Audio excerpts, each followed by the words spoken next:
6월 5일 수요일 아침 묵상 사도행전 16장 16절에서 40절 주 예수를 믿으라 라는 제목을 가지고 말씀을 살펴보겠습니다. 한번 따라해 보실까요? 주 예수를 믿으라. 저는 오늘 말씀 가운데 하나님께서 바울과 실라의 이 전도와 이런 복음 사역을 얼마나 주도적으로 주관하고 계시고 인도하고 계신지를 너무나 잘 알 수 있습니다. 오늘 말씀을 통해서 어제와 동일하게 하나님께서 우리의 삶을 지금도 성령 안에서 날마다 인도하고 계신 줄 믿습니다. 그 하나님의 인도를 신뢰하면서 우리 삶 가운데 하나님에 대한 소망과 기쁨을 마음껏 누리시기를 예수의 이름으로 축원합니다. 그 16절에서 18절 보면 바울이 이제 이 귀신 들린 여자 때문에 전도를 하기가 어려워요. 보면 이 막 계속 얘기하잖아요. 전도하러 갈 때마다 뒤에서 지극히 높은 하나님의 종으로서 구원의 길을 너에게 전하는 자라 이 사람들은 그러면서 얘기하는데 사실 이것이 바울의 복음을 전하는데 얼마나 힘들었겠어요. 왜냐하면 그 마을에서 유명한 귀신 들린 여자가 자꾸 뒤에서 소리를 지르니까 사람들이 복음의 설교보다는 그 사람들에게 집중하겠죠. 아니 막 제가 설교하고 있는데 뒤에서 어떤 분이 지극히 큰 종이라 막 이러고 있으면은 뭐 제가 뭐 높아지겠어요? 사람들이 거기에 집중하느라고 하나님 말씀 하나도 못 듣지. 그러니까 바울이 여러 날 괴로웠던 것 같아요. 왜냐하면 바울 입장에서는 이 여자를 불쌍히 여기지 않은 것 같진 않고요.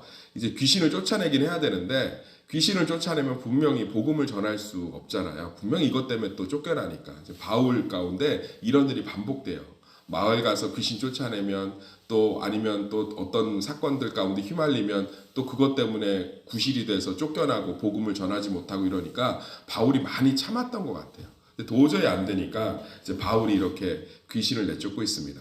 근데 이제 이번 주에 어떤 분이 질문하더라고요. 그런 죽기 사역에 대해서 귀신 이렇게 쫓는 거에서 얘기하는데 오늘 보면 여기 보면 18절 보면 알겠지만 이같이 여러 날을 하는지라 바울이 심히 괴로워하여 돌이켜 그 귀신에게 이르되 예수 그리스도의 이름으로 내가 내게 명하노니 그에게서 나오라 하니 귀신이 즉시 나오니라.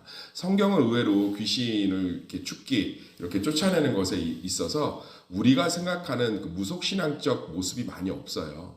그러니까 막 소리 지르고 막 통성으로 기도하고 이런 너저분한 과정이 없어요. 예수님도 그렇고 이 사도들도 그렇고 제자들도 그렇고 귀신에게 주로 명령해서 즉시 나갑니다.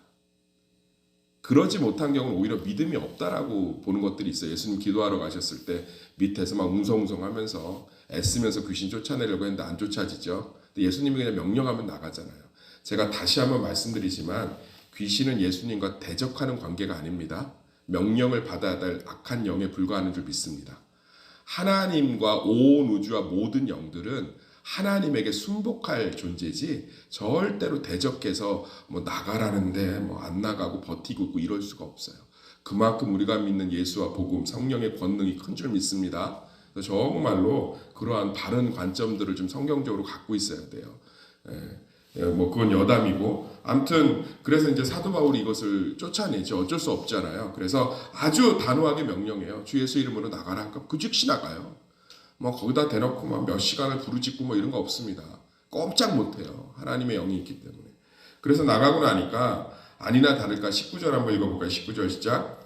여종의 주인들은 자기 수익의 소망이 끊어진 것을 보고 바알과 신라를 붙잡아 장터로 관리들에게 끌어갔다가 그래서 매맞고 감옥에 갇히는 계기가 됩니다. 그런데도 불구하고 이 바울과 신라는 25절 보면 한밤중에 바울과 신라가 기도하고 하나님을 찬송하며 그들 가운데 평안하게 하나님께 기도하고 찬송하고 있습니다.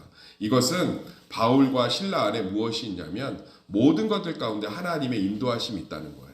그러니까 우리 같았으면 어떻겠어요? 그러니까 내쫓지 말자니까 그냥 좀 조용히 하고 복음 사역하지. 그러니까 결국 또 매맞고 감옥에 갇히잖아. 우리는 항상 결과론적이에요. 그런데 바울이 귀신을 그래서 안 내쫓으려고 했잖아요. 조금 이제 시간이 뒤에 내쫓으려고 했는데 이것 때문에 안 되니까 내쫓았잖아요. 근데 결국은 그 감옥에 들어가서 실패했나요, 복음이? 그래서 매맞아 갖고 바울이 복음을 외면당했습니까? 사실 바울이 이 감옥에 갇힘으로 간수가 예수를 믿고요. 바울이 이 일로 말미암아 로마 시민권들을 다 알게 되어서 이 지역에서 복음을 이제는 완전히 자유롭게 전할 수 있는 길이 열려요. 사랑하는 성도님들, 사도행전이 무슨 얘기를 하고 있냐면 우리 삶 가운데, 우리 교회 가운데, 우리 신앙 가운데 하나님이 주도적으로 역사하고 있다는 거예요. 우리는 항상 결과를 보고 판단한단 말이에요. 왜 소풍 가는데 비가 왔지? 왜 이거 하는데 이렇게 됐지? 왜 저거 하는데 저렇게 됐지? 그건 실제로는 주인이 나인 거예요. 목사도 마찬가지죠. 어떤 결과를 가지고 계속 판단하면 왜 이렇게 됐지? 왜 저렇게 됐지? 그럼 주인이 난 거예요. 새소망교회를 인도하고 새소망교회를 부흥시키는 주인은 예수님이신 줄 믿습니다. 그러니까 예수님이 성령의 영으로 우리의 가정도 우리의 삶도 주도하고 계시다는 걸 사도행전은 계속 얘기하고 있고 이것을 믿기를 바라는 거죠. 지금 귀신을 내쫓으면 안 됐잖아요. 귀신을 내쫓아서 어떻게 됐어요? 복음 하나도 못 전하고 매맞고 감옥에 갇혔는데 바울과 실라는 신경을 안 쓰잖아요. 더 한 발자국 나가볼까요? 이 바울과 실라 가운데 이에 갑자기 26절 같이 읽어보겠습니다. 시작. 이에 갑자기 큰 지진이 나서 옥터가 움직이고 문이 곧다 열리며 모든 사람의 매인 것이 다 벗겨진지라. 왜 안 나갔을까요? 베드로는 나갔어요. 문이 열려서 천사가 나가라니까 나갔다고. 근데 바울과 실라는 안 나갔어요. 자, 우리 한번 이 관점으로 한번 들어가 봅시다. 우리가 정말 하나님께 기도해서 옥문이 열렸어요. 우리가 정말 기도해서 자녀의 답답한 문제가 해결됐어요. 우리가 정말 기도해서 병이 고쳐졌어요. 그런데 바울과 실라는 그걸 안 누려요. 이들에게 무슨 의도가 있었을까요? 이것이 믿음일까요? 사랑하는 성도님들, 바울과 실라는 옥문이 열리든 안 열리든 관심이 없어요. 왜 관심이 없죠? 하나님이 우리의 삶을 인도하시기 때문에. 할렐루야. 그래서 예배하던 거 계속 예배하고 있었어요. 하나님께서 옥문을 열어서 내보내실 거면 얼마든지 내보내시고 두실 거면 얼마든지 두시고, 그러니까 바울 안에 실라 안에 어떤 믿음이 굳건하게 있냐? 내 삶이 예수 그리스도의 공로에 근거해서 하나님의 놀라운 인도함 가운데 있다는 거예요. 믿으십니까? 우리는 옥문이 열리고 안 열리고가 되게 중요해요. 내 매출이 오르냐 안 오르냐가 되게 중요하고, 내 문제가 해결되냐 안 해결되냐가 되게 중요하고, 내가 뜻대로 하는 이런 사역이 되냐 안 되냐가 굉장히 중요하고, 내 자녀가 내가 기도한 대로 되냐 안 되냐가 되게 중요해요. 그런데 사도행전은 귀신 내쫓지 않았어야 되잖아. 귀신 내쫓아서 옥에 갇히고 매맞고, 그 심지어 또 성령께서 옥문을 열어주셨는데 안 나가고, 그런데 그 일이 다 하나님의 영광을 드러내는 도구가 돼요. 그것은 바울과 실라가 잘 선택해서가 아니라 바울과 실라의 모든 선택과 복음의 행동 가운데, 신앙생활 가운데 성령께서 주도하고 계신 거죠. 할렐루야. 이 믿음이 우리 성도들에게 자랐으면 좋겠어요. 저도 목회를 하면 제가 생각하는 결과대로 되지 않을 때가 있어요. 그렇지만 하나님을 소망합니다.